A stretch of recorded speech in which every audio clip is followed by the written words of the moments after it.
जब भी रामायण का नाम आता है हम राम सीता लक्ष्मण और रावण को याद करते हैं, लेकिन क्या आपने कभी सोचा रामायण के अंदर एक ऐसा किरदार था जिसके बिना पूरी कहानी अधूरी होती और जिसका जिक्र ना के बराबर होता है।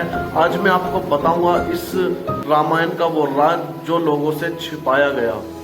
ये कहानी एक ऐसे वॉरियर की है जिसका नाम ना किसी टीवी सीरियल में आया, ना किसी स्कूल के किताब में लिखा गया और ना ही मंदिर के भजनों में उसकी पूजा होती है।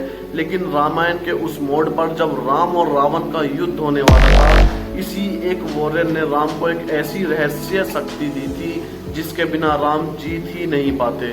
उसका नाम था महर्षि, एक तपस्वी, एक योगी, लेकिन सबसे खास राम को शक्ति देने वाले। जब राम रावण के सामने थक चुके थे, उनके मन में डाउट आने लगा था, तब महर्षि ने उन्हें सूर्य देव उपासना की मंत्र दिया था।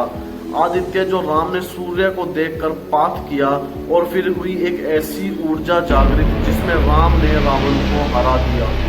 लेकिन सोचिए, इतना महान आदमी जिसका दिया हुआ ज्ञान से राम ने जीत पाई, उसका नाम हमने कभी नहीं सुना, क्योंकि हम रामायण को सिर्फ रावण के देहांत तक याद रखते हैं, यानी कि हम रावण के मरने तक बस याद रखते हैं।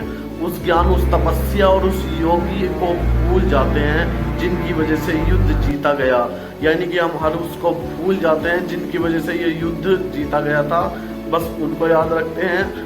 हम जो रामायण सिर्फ वहां तक याद रखते हैं कि बस उसमें रावण का अंत हुआ था। रामायण सिर्फ एक कहानी नहीं, एक समुंदर है ज्ञान का। राम सीता लक्ष्मण तो इस समुंदर के मोती हैं, लेकिन महर्षि जैसे लोग उसकी गहराई हैं। हर करेक्टर, चाहे छोटा हो या बड़ा, एक सीख छुपा के रखता है कि असली खूबसूरती वही है जो कहानी के पीछे कहानी समझ ले, जो कहानी के पीछे कहानी समझ ले। तो अगली बार जब आप रामायण पढ़ो या किसी मंदिर में राम का भजन सुनो, तो एक बार महर्षि को याद जरूर करना, क्योंकि रामायण के असली हीरो सिर्फ तलवार से नहीं, ज्ञान से भी जीत पाते हैं।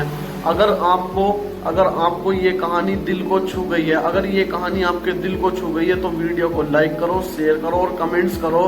रामायण का असली ज्ञान छुपा हुआ है।